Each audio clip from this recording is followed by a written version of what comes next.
Today I'm sewing up another versatile pattern, one that can be sewn in a lot of different ways to last you all through the seasons.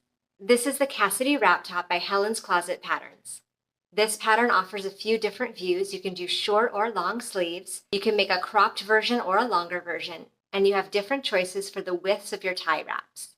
I've chosen the longer length as well as the longer sleeves today, and I've chosen to add the thin tie wraps. I've left the link to the pattern below so you can check out all the details, grab a copy, and sew it along with me. So grab that pattern, cut out your fabric, mark your notches, and let's get started. Apply interfacing to your back neck facing, front neck facings, and front peplum facings. Optionally, if you're working with a thin material or you just want more structure for your tie pieces, you can interface those too. Place your front bodice pieces right sides together with your back piece, and pin the shoulder seams matching your notches. Sew your shoulder seams with a 5/8 inch seam allowance and serge your seams to finish. To prepare the bottom of your sleeves to be hemmed at a later stage, go ahead and take them to your iron and press up the hems now, just to create memory creases in the bottom folds. I pressed up the bottom edges of both sleeves to the wrong side by 1 3/4 inches. I also pressed up the raw edges to the wrong side by 1/4 inch, and I've done this for both sleeve bottoms. Open out the fabric at your bodice shoulder seam and match up one of your sleeve pieces at this armhole edge. Match up the notches for your front piece and the shoulder seam and pin in place. And do this for both sleeves. Sew both of the sleeves to the bodice with a 5/8 inch seam allowance and serge your seams to finish. On the bottoms of your front and back pattern pieces, you have notches indicating where we're going to be doing our basting stitches. I've marked these notches on my fabric here with pins.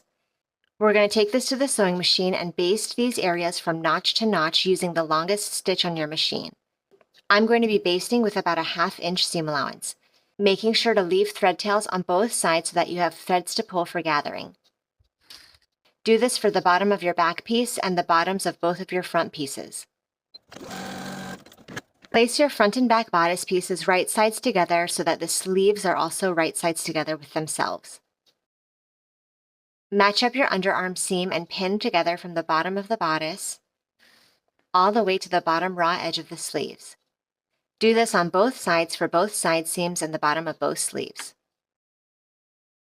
Sew as pinned for both sides of your garment with a 5/8 inch seam allowance and serge your seams to finish. Now we're going to hem the bottom of both of our sleeves. Fold your garment to the inside along your pre-pressed crease lines. Tuck the raw edge to the inside along the 1/4 inch pre-pressed crease line. And pin in place all the way around. Do this for the bottom of both of your sleeves and then go to your sewing machine and edge stitch close to that inner fold all the way around. To prepare the side seams of the peplum pieces so that they have an opening for our ties, we're going to pre-press one of the side seams for the front piece and the back piece peplum. On your right front peplum piece, press that side seam to the wrong side by 5/8 inch, and additionally press that raw edge to the inside by 1/4 inch. And for your back peplum piece, you're also going to press that side seam on the right side. This is referring to the right side of the garment when you're wearing it. And you're also going to press that side seam to the wrong side by 5/8 inch and the raw edge to the inside by 1/4 inch. Here are the folded edges for my front and back peplum pieces on the right side seams. For your opposite front peplum piece, and for the opposite side of your back peplum piece, I'm going to finish the edges of that left side seam for both of these pieces with my serger. At this point, you can also pre-crease the hems of your peplum pieces, folding and pressing them to the inside by 1 inch, and again pressing the raw edges to the inside by 1/2 inch. Do this for all 3 peplum pieces. Now place your front peplum pieces right sides together with your back peplum piece, first pinning together your serged left side seam. Sew that left side seam with a 5/8 inch seam allowance.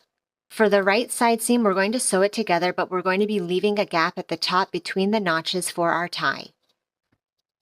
I've placed pins here at the top of my peplum right side seam so that I remember where to stop and start my stitching. and then continue pinning together that side seam.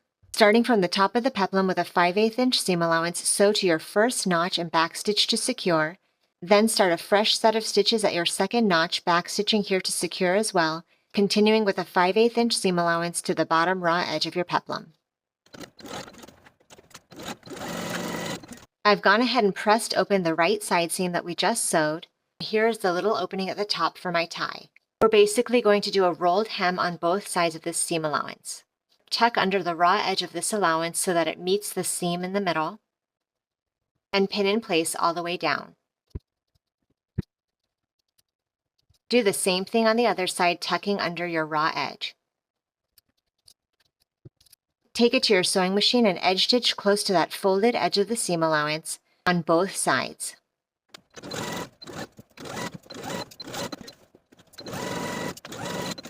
Now place the top notched edge of your peplum right sides together with the bottom notched edge of your bodice.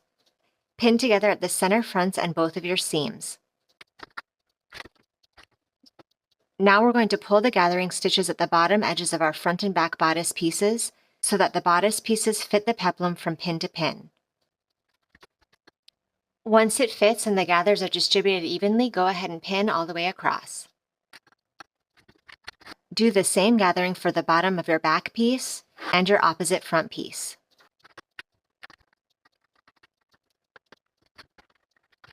Now we can sew the bodice and the peplum together from center front to the opposite center front with a 5/8 inch seam allowance, and then serge your seam to finish. Take your tie pieces to your ironing board and fold them in half lengthwise and press. Also press the raw edges on both sides to the wrong side by 1/4 inch. Now that you have all of those creases in place, fold your tie piece in half so that both of the raw edges are tucked to the inside.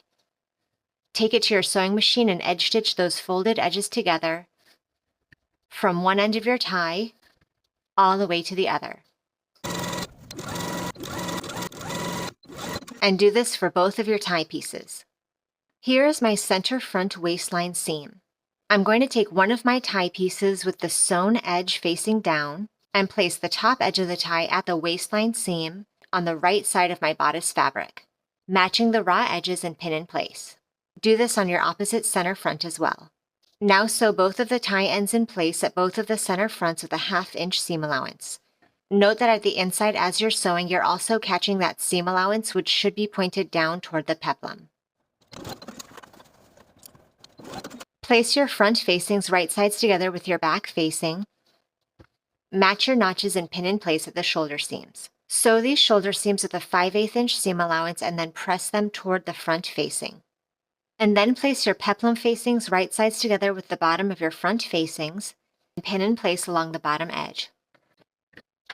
And sew these seams with the 5/8 inch seam allowance and press the seam toward the front facing. Once you have all the pieces of your facings attached together, we're going to take it to the iron and press the outer edges along the entire piece to the wrong side by 1/4 inch. Now with right sides together, we can begin attaching the facing to the bodice. Make sure to align your center back notches as well as your waistline seams and pin in place all the way around.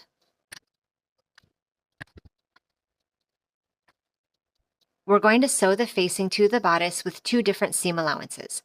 The seam allowance at the bottom of your center fronts is going to be 1 inch. You're going to sew the facing to the bottom of the garment with a 1 inch seam allowance, catching this folded edge as you sew.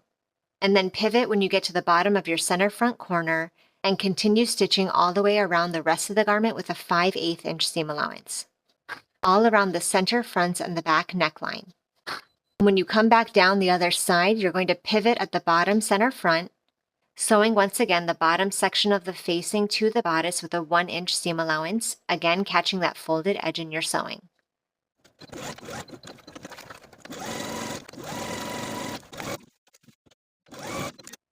Now I'm going to trim my seam allowance all the way around using my pinking shears.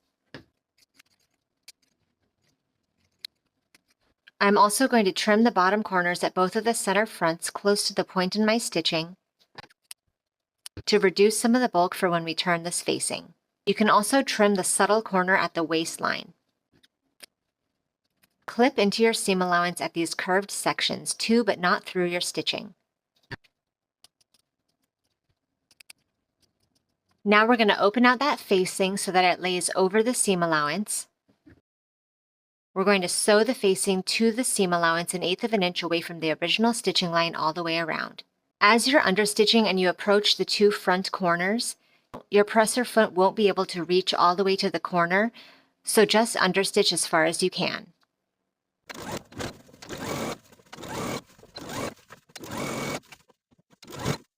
Now we're going to turn the entire facing along the seam to the inside of the garment.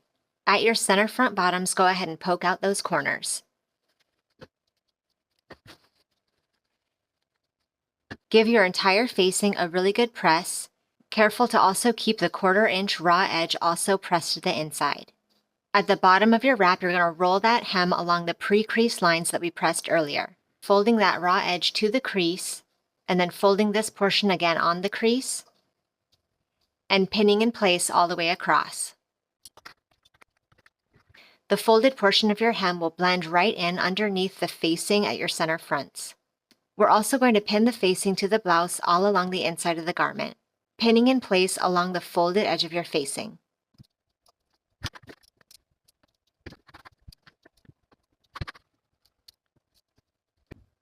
Now we're going to edge stitch along the inside of the entire garment. Around the facings, we're going to edge stitch close to this inner fold, all the way around. And when we get to the other side, done finishing that facing, we're going to pivot our stitching and edge stitch the bottom hem close to the inner fold all the way across.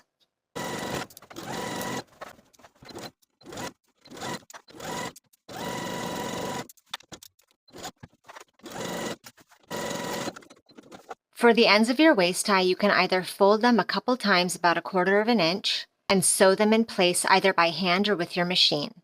Alternatively, you could tie the end in a knot. So once you've finished those raw edges of your ties, you're all done with your top. Thank you for watching this sew along. Make sure you check out my other videos for more great sewing inspiration, and I'll see you in the next video.